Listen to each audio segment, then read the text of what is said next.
La antigua Persia. Indómita, formidable, implacable. Durante años, el misterio rodeó a este imperio sin parangón en conquistas y riquezas. Para crear un imperio de la envergadura del persa, el mayor que ha conocido el mundo, obviamente hace falta cierta pericia militar. La civilización persa se extendió del norte de África a Asia, regida por una dinastía de extraordinarios gobernantes de un poder y ambición sin límites.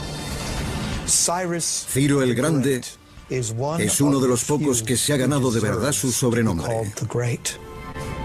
El imperio persa nos ha legado algunas de las proezas de la ingeniería más asombrosas de la historia.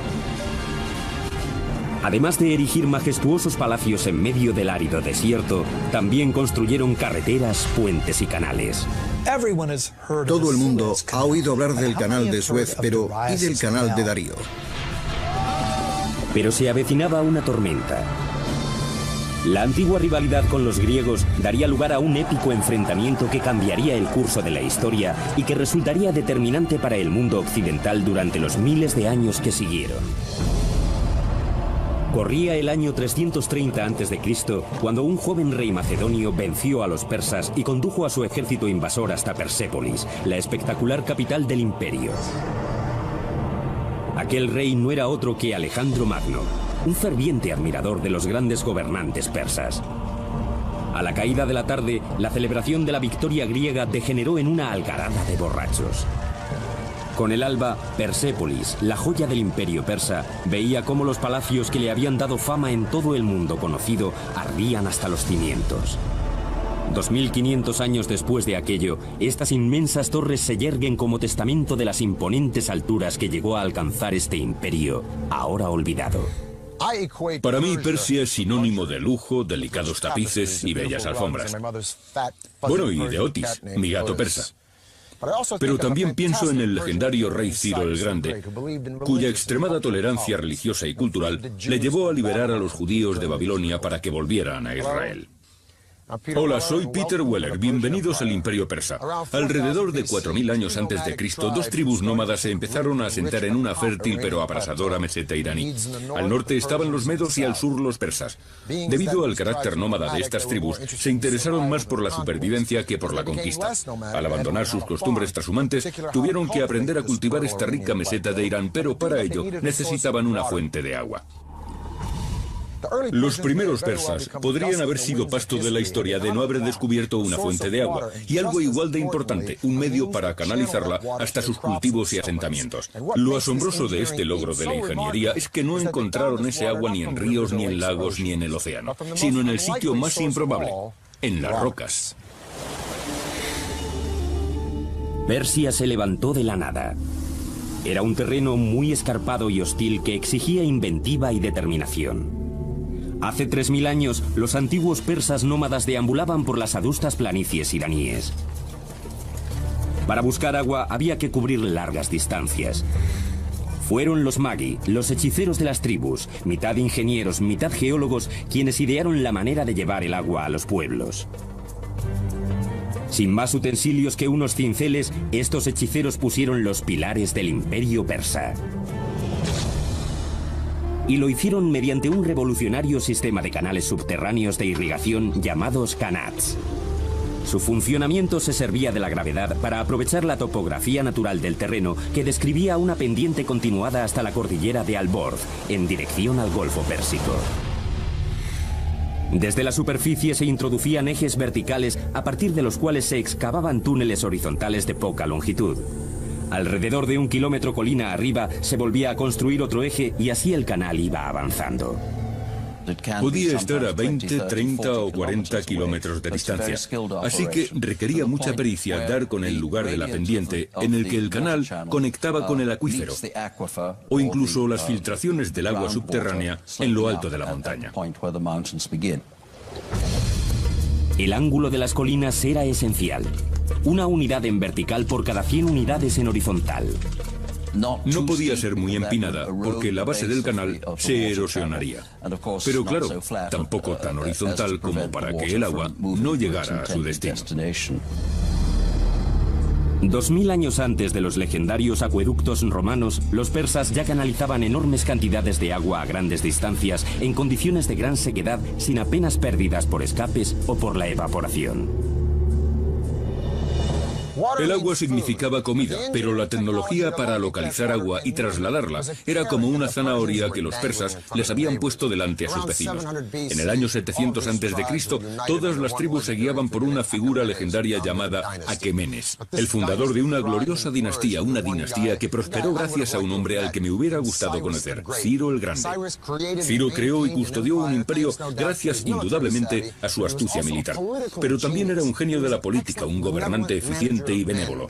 Los historiadores le consideran un humanista, los judíos un Moshiach, y su propio pueblo le llamaba padre.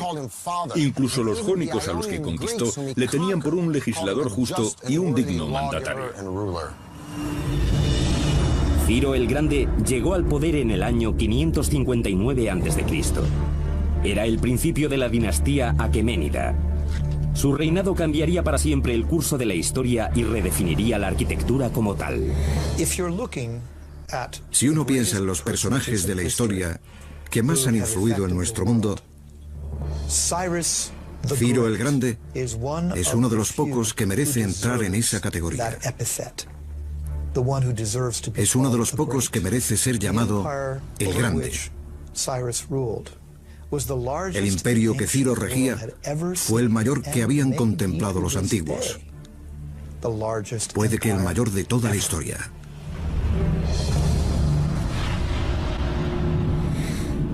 En el año 554 a.C., Ciro había aplastado a todos sus opositores y su liderazgo en Persia no tenía disputa. Era el momento de conquistar el mundo. Si pretendía levantar un imperio, necesitaría una capital que estuviera a la altura de su importancia política. Fue entonces cuando Ciro se embarcó en uno de los proyectos de ingeniería más ambiciosos jamás vistos en la antigüedad. La primera capital del imperio persa, Pasargadas, en la moderna Irán. Ciro fue un constructor muy innovador. No se conformaba con cualquier cosa. Uno podría decir que sus proyectos arquitectónicos reflejaban de alguna manera las tecnologías que iba encontrando a lo largo de sus varias conquistas. Como los romanos, los persas solían tomar cosas prestadas. Cogían las mejores y más avanzadas ideas de las culturas que conquistaban y las perfeccionaban aún más para darles su propio y particular toque. El arte y la ingeniería de Pasargadas recogían influencias procedentes de parajes tan remotos como Asiria, Egipto y Asia Menor, a miles de kilómetros de distancia. Había mamposteros, carpinteros, enladrilladores y escultores de relieves, y se sabe que solía tratarse de trabajadores importados de todos los rincones del imperio. Transcurridos 2500 años, estas desvencijadas ruinas son los únicos vestigios de lo que aquí se erguía, la primera y deslumbrante capital de Persia. El orgullo de Pasargadas eran sus suntuosos palacios, rodeados de fabulosos parques y deliciosos jardines. De aquella época datan los primeros testimonios sobre los espléndidos Pairidaeza, los famosos jardines cercados de la antigua Persia. Estos jardines tenían casi 1 kilómetro de canales de piedra caliza diseñados para que el agua llegara a unos pequeños pilones cada 15 metros. Los Pairidaeza de Pasargadas fueron el espejo en el que se miraron muchos de los fastuosos jardines del mundo durante los siguientes 2 milenios. Lo que más distinguió a los Pairidaeza fue la aplicación de los diseños geométricos. Tenemos diseños cuadrados y rectangulares, diseños florales con cipreses, césped, rosas, azucenas y todo tipo de plantas. Y ese es el concepto de los parques modernos que conocemos hoy en día. A medida que se construía Pasargadas, Ciro doblegaba a los reinos enemigos uno tras otro. Pero su gobierno no se basaba en esclavizar a sus nuevos súbditos, algo totalmente revolucionario en el mundo antiguo. Supo reconocer la importancia de cada religión y de cada creencia y permitió su supervivencia. En el 539 Ciro conquistó Babilonia, pero no se presentó como un conquistador, sino como un liberador que venía a rescatar al pueblo de su despótico líder. E hizo algo sin precedentes. Liberó a los judíos que habían estado en cautividad en Babilonia desde que Nabucodonosor hubiera destruido Jerusalén y sus templos. Ciro los liberó. Desde la perspectiva que nos da la historia, podríamos decir que lo que Ciro buscaba era una nación escudo entre el hostil Egipto y su propio imperio. Pero, ¿y qué? Lo que importa es que nadie había hecho algo así. Y casi nadie lo ha hecho después. De modo que él es el único gentil de la Biblia al que se menciona como Moshiach o Mesías. Como me dijo una vez un distinguido catedrático de Oxford, Ciro siempre ha tenido buena prensa. Y sí que es cierto. Pero antes de que pudiera emprender la campaña que haría de Persia la única superpotencia de la antigüedad, Ciro el Grande murió en combate en el 530 a.C. No vivió lo suficiente como para demostrar lo que pudo haber hecho fuera del campo de batalla. En ese aspecto, puede recordar a Julio César, otro conquistador que no pudo aunar todo su imperio porque murió asesinado antes de tiempo. A la muerte de Ciro, el imperio persa tenía 3 capitales: Babilonia, Susa y Ecbatana. Pero él prefirió ser enterrado en la ciudad que creó, Pasargadas, en una tumba que reflejaba al hombre que la construyó. Uno de los aspectos de la tumba que demuestra la humildad de Ciro es que apenas tiene ningún adorno. Es muy sencilla y muy elegante. Los arquitectos de Ciro proyectaron la tumba a base de sencillas y pesadas losas rectangulares para cuya colocación tuvieron que recurrir a rampas, poleas y abrazaderas hasta darle a la tumba sus casi 11 metros de altura. La tumba de Ciro es un sencillo y en apariencia humilde monumento para el artífice del mayor imperio que el mundo ha visto hasta la fecha. Y tras 25 siglos se conserva bastante bien. Durante 30 años, ninguna potencia sobre la faz de la tierra le pudo hacer frente a Ciro el Grande. La vacante de su trono creaba un vacío de poder que arrastraría al mundo antiguo al mayor de los caos. En el año 530 a.C. moría Ciro el Grande, el arquitecto del mayor imperio que el mundo había conocido. El futuro de Persia pendía de un hilo. En un momento en el que rivales y aspirantes al trono se disputaban el poder, un primo lejano de Ciro, un brillante general, se alzó para asumir el mando. Cuando el ambiente se despejó, el imperio persa quedó firmemente sometido a su liderazgo. Este general, conocido como Darío, se convertiría en el que posiblemente haya sido el más legendario rey persa y uno de los mayores constructores de todos los tiempos.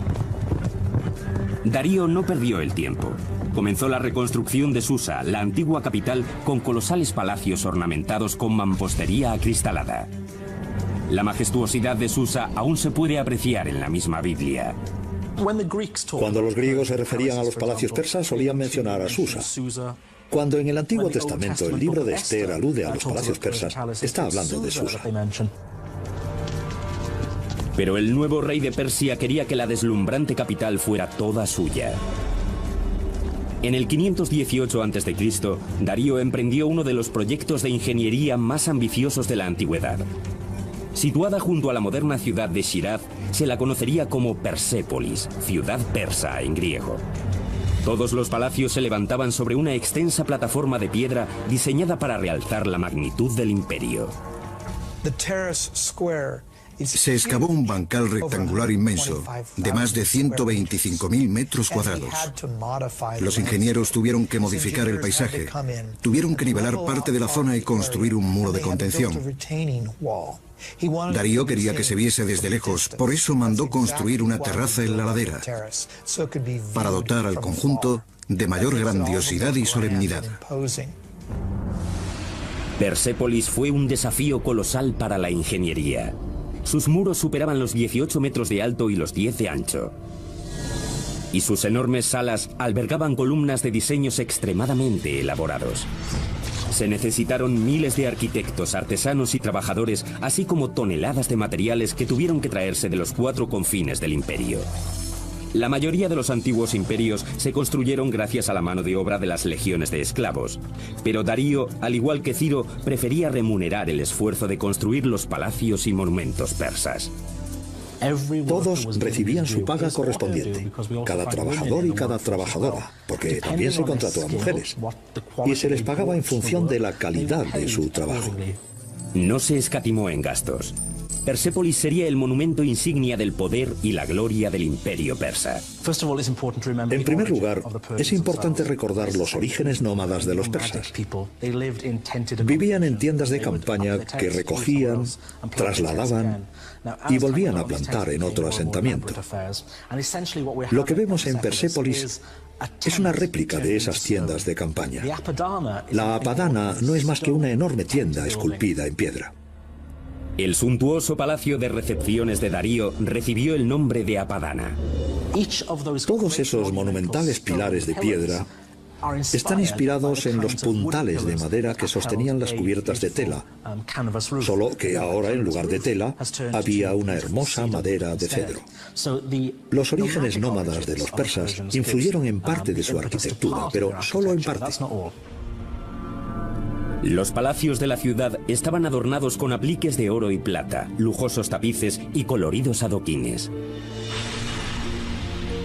Las paredes estaban tachonadas con hermosos relieves que describían las visitas de los dignatarios de las tierras conquistadas por los persas. Pero las maravillas arquitectónicas de Persépolis trascendían los muros de la ciudad.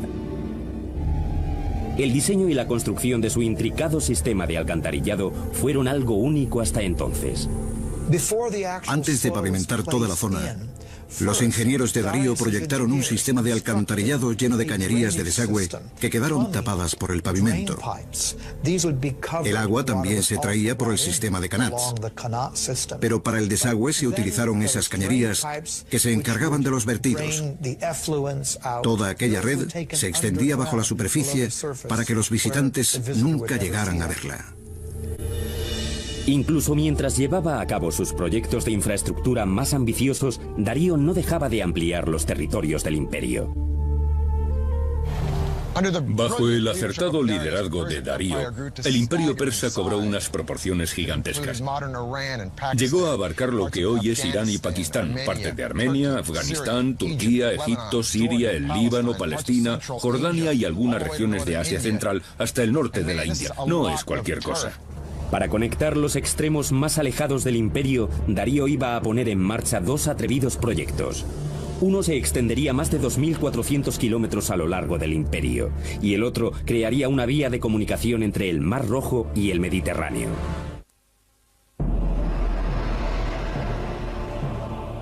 Bajo el gobierno de Darío el Grande, el imperio persa creció hasta límites inimaginables. Ahora buscaba consolidar sus territorios y conectar los extremos de su colosal reino. En el año 515 a.C., Darío ordenó a sus ingenieros construir una gigantesca carretera de piedra que surcara todo el imperio, desde África a la India. Esta vía, que se extendería a lo largo de más de 2.400 kilómetros, recibió el nombre de Camino Real. Supuso todo un logro de la ingeniería porque tenía que atravesar montañas, bosques y desiertos. Lo que se hizo fue apelmazar y endurecer la tierra. No tenían asfalto, pero sí que sabían laminar la gravilla y los pequeños guijarros. Las carreteras de piedra son esenciales en los terrenos en los que el nivel freático puede ser alto. Para que el barro no impida el avance a pie o a caballo, hay que elevar el nivel del suelo. Eso significa extender primero algún tipo de superficie que o bien absorba las aguas subterráneas o impida que esas aguas desplacen la carretera. El camino real estaba jalonado por 111 posadas y estaciones de descanso ubicadas cada 29 kilómetros en las que los viajeros podían comer, dormir y cambiar de montura. Para garantizar la seguridad había vigilantes apostados a lo largo de todo el recorrido. Ahora voy a hablar con mi amigo el doctor Joy Llewellyn-Jones de la Universidad de Edimburgo. Profesor, tengo curiosidad, ¿de verdad era seguro? En lo sustancial, sí. Creo que Darío consiguió algo increíble. Desde donde estamos, desde Turquía, podemos tomar una ruta directa hasta el centro de Irán. ¿Cuánto se tardaba? Pues si iban a caballo, de refugio en refugio, cambiando de montura cada 25 kilómetros, calculo que podrían llegar en cuestión de 6 o 7 días. ¿6 o 7 días? ¿Y llevaban el correo por esta carretera? Por supuesto, y también era una ruta comercial. Ya te puedes imaginar el tremendo adelanto que supuso porque acortaba mucho territorio. No era un simple camino, atravesaba ríos como por ejemplo el Tigris y... En barco. En barco. Hay tramos que serpentean montañas y otros que bordean ríos, terrenos de todo tipo. Aunque no había sistemas de drenaje, no era tan avanzado como las calzadas romanas de épocas posteriores. Así que no tenían alcantarillas. No, nada de eso. Tendrían unos 6 metros de ancho y una base de gravilla, lo que favorecía el tránsito de los caballos y los carruajes. La idea era cubrir la distancia en el menor tiempo posible. Lloyd, ha sido un placer hablar contigo. Gracias por iluminarnos con tus conocimientos. Sin embargo, a Darío todavía le quedaba tierra por conquistar. Había una región que escapaba a su control, las vastas extensiones del norte de África, y estaba decidido a abrirse camino hacia ellas. Encargó a sus arquitectos proyectar un enorme canal que uniera el Mediterráneo y el Mar Rojo. Todo el mundo ha oído hablar del canal de Suez, pero ¿y del canal de Darío? Lo que él hizo fue construir un canal de este a oeste de 210 kilómetros de longitud. Con los conocimientos hidrológicos de la época, los ingenieros de Darío utilizaron herramientas de bronce y hierro con las que primero excavaron el canal y luego apartaron la arena y levantaron paredes de piedra para facilitar la navegación. Incluso con una ingente mano de obra de canteros y constructores egipcios, se tardaron 7 años en construir la canalización de más de 210 kilómetros. Algunos tramos del canal situados entre el Nilo y el Mar Rojo no eran propiamente un canal, sino un camino de piedra sobre el que se tenían que arrastrar los barcos hasta llegar a otro tramo de mayor profundidad, donde pudieran volver a ponerse a flote. Darío decía: yo, Darío, rey de reyes, conquistador de Egipto, construí este canal. Creó una ruta comercial entre el Mar Rojo y el Nilo. Según sus palabras, los barcos tenían que atravesar mi canal. En el año 500 a.C., Persia era sin duda el mayor imperio que el mundo había contemplado, superando en envergadura y riquezas al mismísimo imperio romano en todo su apogeo 4 siglos más tarde. Persia era invencible, y sus ansias de conquista comenzaban a hacer temblar a una potencia emergente al otro lado del Mediterráneo, las ciudades-estado de Grecia. Vamos a ponernos en situación. Esa masa de agua es el Mar Negro, y este pequeño recodo es el estrecho del Bósforo, que conecta el Mar Negro con el Mediterráneo. Así que desde aquí, desde Asia o Asia Menor, puedo ver allí mismo el continente europeo. En el año 494 a.C., Darío logró sofocar una revuelta en una serie de ciudades de la costa de Turquía, una revuelta alentada por Atenas. Así pues, Darío quería darle una lección a Atenas. Iba a marchar sobre Grecia con intención de atacar aquella ciudad. Pero ¿cómo lo haría? Tenía que cruzar el mar. Así que levantó un pontón, un puente de barcos, y los alineó de extremo a extremo. Según Heródoto, formó un ejército de 70.000 hombres a lo ancho del mar para atacar Grecia. Impresionante. Los ingenieros persas lograron unir ambos lados del Bósforo hundiendo barcos de extremo a extremo para asegurar unos cimientos. A continuación construyeron un camino por encima que conectaba Asia con Europa.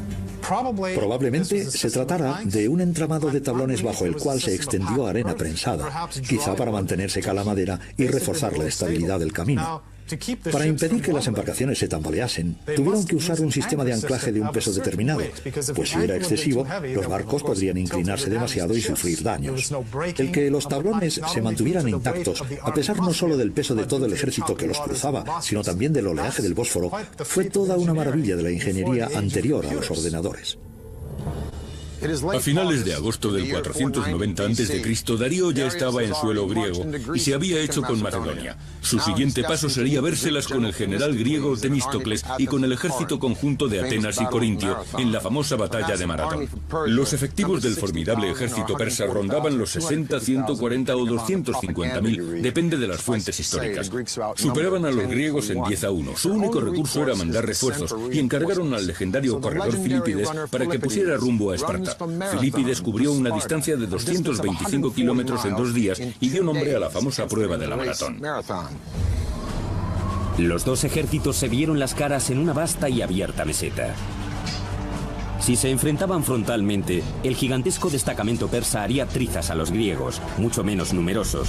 Fue el comienzo de las guerras médicas. Un reducido pelotón griego atacó a los persas de frente. No tenían nada que hacer.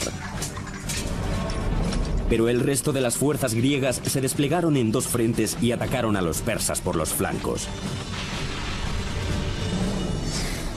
Inmersos en una sangrienta matanza, los persas sufrieron cuantiosas pérdidas y acabaron retirándose. Para los griegos fue una gran victoria.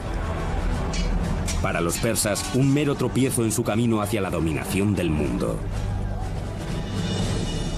Darío decidió regresar a casa y centró su atención en reforzar las defensas de la capital, Persépolis. Nunca llegaría hasta ella.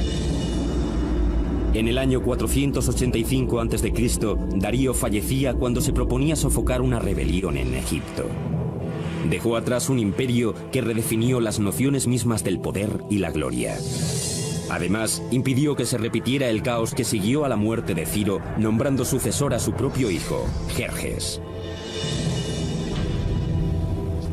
Con precedentes como Ciro el innovador y Darío el expansionista, Jerjes no lo tenía nada fácil. Sin embargo, llevaba toda su vida esperando subir al trono. Entre sus primeras hazañas, sofocó una rebelión en Babilonia y otra en Egipto. Y después fue a por Grecia. Los griegos se le habían atragantado.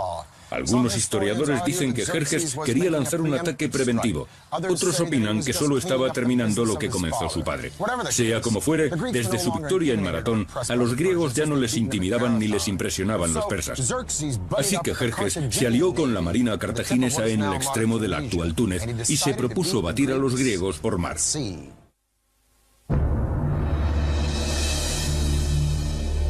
En el año 480 a.C., el imperio persa estaba en su apogeo, extenso, todopoderoso e inmensamente rico. Habían pasado 10 años desde la derrota de Darío el Grande a manos de los griegos en Maratón. Su hijo, Jerjes, es ahora el monarca absoluto de la dinastía aqueménida del imperio persa. Y quiere venganza. Grecia, que aún está surgiendo como fuerza militar, está formada por una coalición de ciudades-estado muy distintas entre sí, que van desde las democracias hasta las dictaduras. Solo les une un credo común, su odio hacia Persia.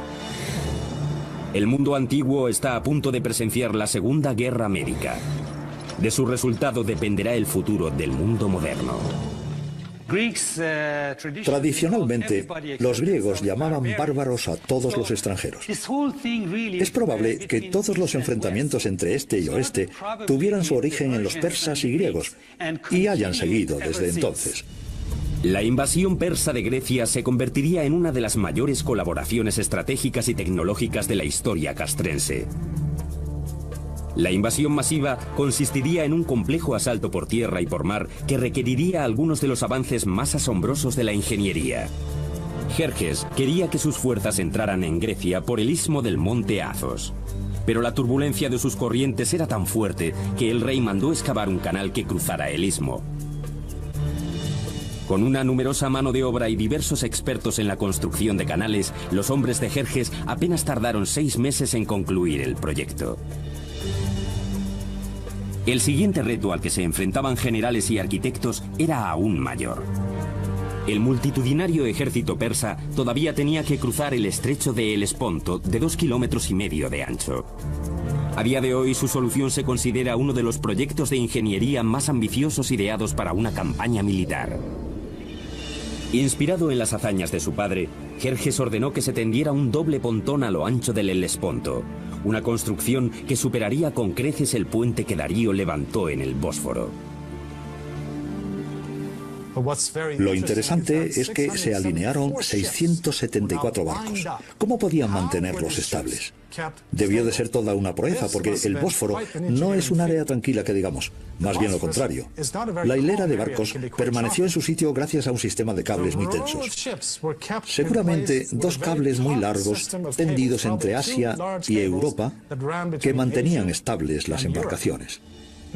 Pero no hay que olvidar la cantidad de tropas que atravesaron aquel puente.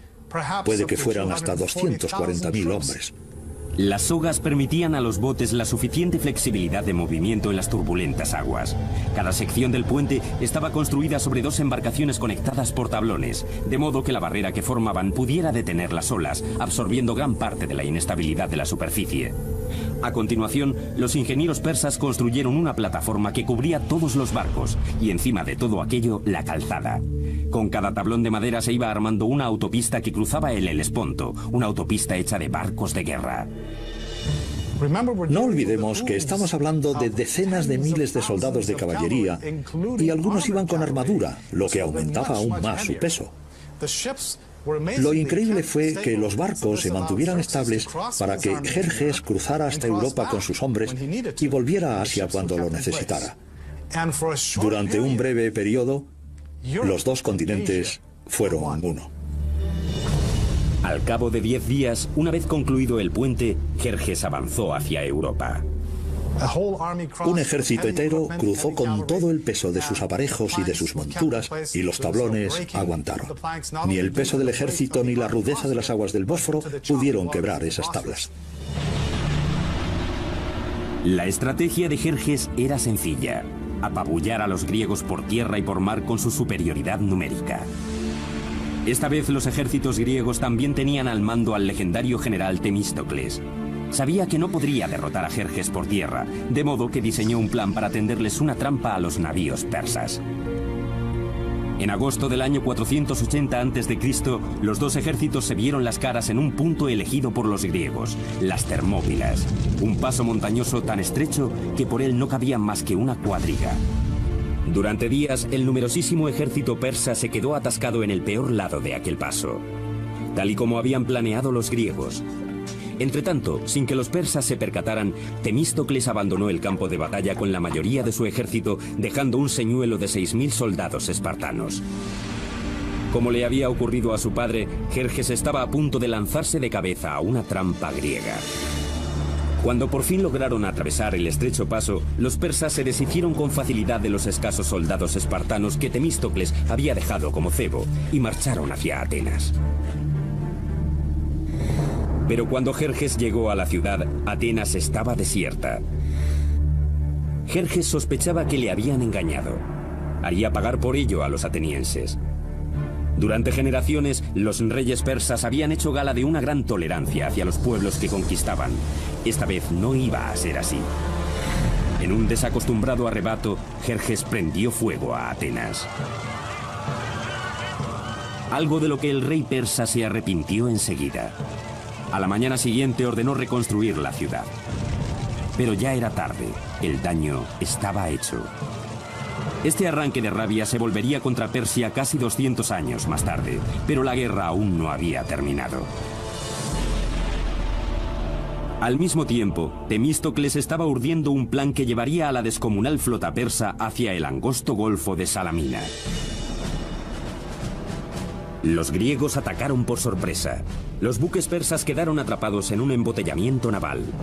La estrechez del golfo les impedía cualquier maniobra, mientras los griegos usaban sus pesados trirremes como arietes para hundir a sus enemigos. Fue una victoria decisiva para los griegos. Jerjes regresó a casa derrotado. El rey del imperio persa ya no era invencible.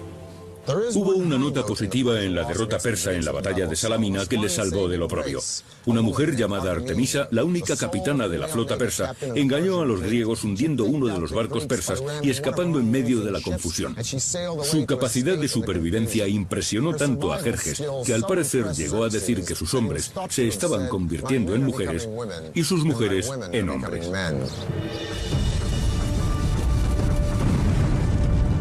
Las guerras médicas llevaron a Atenas a su época dorada, pero hicieron vulnerable al poderoso imperio.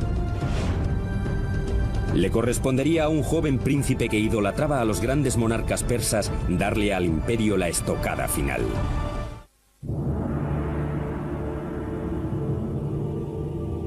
En el año 480 a.C., tras la derrota a manos de los griegos en la batalla naval de las Termópilas, el aura de invencibilidad que rodeaba al imperio había desaparecido. Pero los persas aún tenían por delante días de gloria. En el año 465 a.C. moría el rey Jerjes I. Jerjes legó el imperio a su hijo Artajerjes, quien se impuso la misión de devolver a Persia a su época dorada. Para empezar, se propuso retomar un proyecto iniciado por su abuelo Darío. 4 décadas después de la primera piedra, Persépolis, la majestuosa capital, aún estaba a medio construir. Así pues, Artajerjes supervisaría uno de los últimos superproyectos del imperio persa. Hoy en día se la conoce como la imponente Sala de las 100 columnas. Sabemos que el perímetro de la sala era de 60 por 60 metros, un cuadrado casi perfecto. Lo llamativo de las columnas de Persépolis es que cuando uno mira todo el fuste, que puede llegar a tener hasta 30 o 40 metros, no hay ni una sola pieza fuera de su sitio. Forma una vertical perfecta. Trabajaban con lo que nos pueden parecer herramientas primitivas, mazos de piedra y cinceles de bronce, nada más. Pero la acanaladura de las columnas de Persépolis es de una precisión tal que en ella tuvieron que trabajar maestros artesanos. Se construyeron a base de tambores, 7 u 8 tambores apilados. Se montaba un andamiaje en torno a la columna y con una grúa de madera colocaban cada tambor en su sitio. Cualquier rey o gobernador de visita, o cualquiera que entrara en aquella sala, se quedaría impresionado ante la vastedad del bosque de columnas que se extendían casi hasta donde alcanzaba la vista. Una proeza increíble. En todo el imperio, los persas seguían produciendo algunos de los hitos arquitectónicos más extraordinarios de la antigüedad.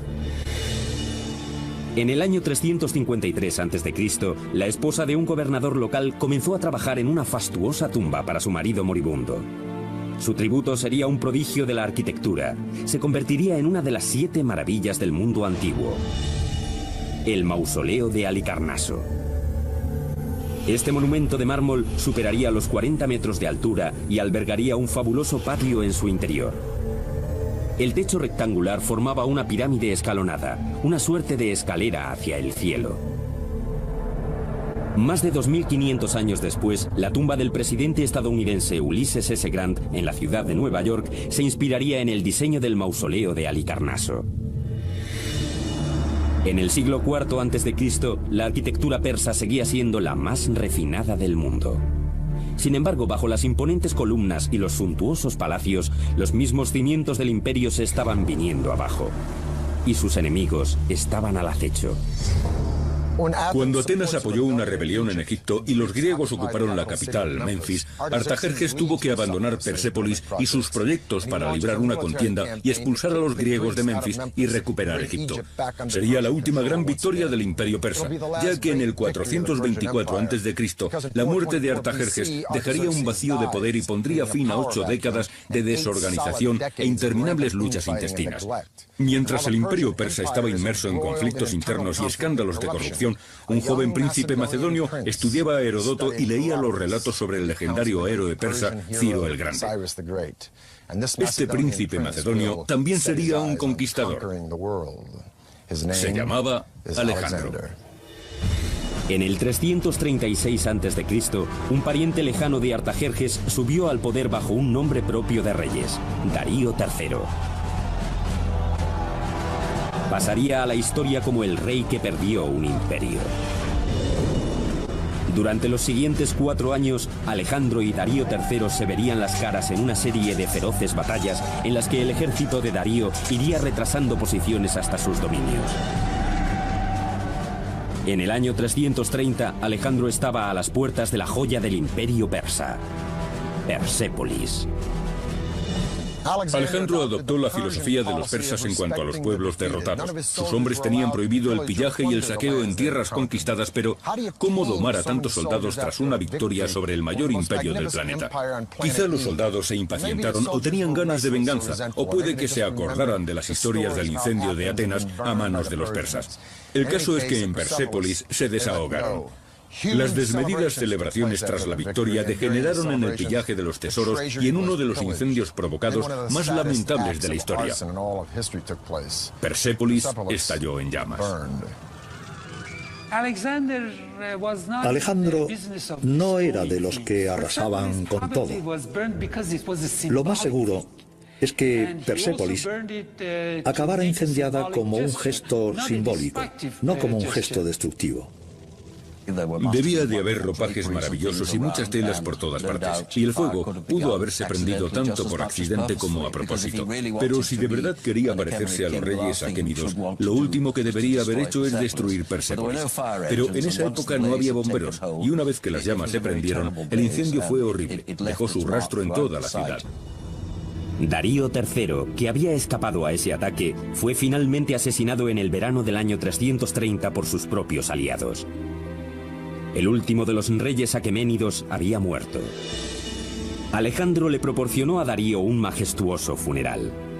Más tarde incluso se casaría con su hija y se presentaría a sí mismo como uno de los reyes persas, dándole su capítulo final a la historia de un imperio que se había extendido por 3 continentes durante más de 2700 años.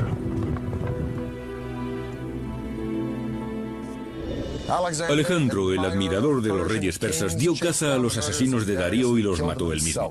Estaba convencido de que solo un rey tenía derecho a matar a otro rey, pero ¿hubiera llegado a matar a Darío? Seguramente no, porque Alejandro no había creado un imperio, sino que lo había conquistado. El imperio lo había creado Ciro el Grande. La astucia de Alejandro consistió en hacerse con Persia y emplear un imperio que ya era viejo mucho antes de nacer él. Un imperio cuyo legado cultural, su sofisticación y sus fastos pervivirían mucho después de su muerte.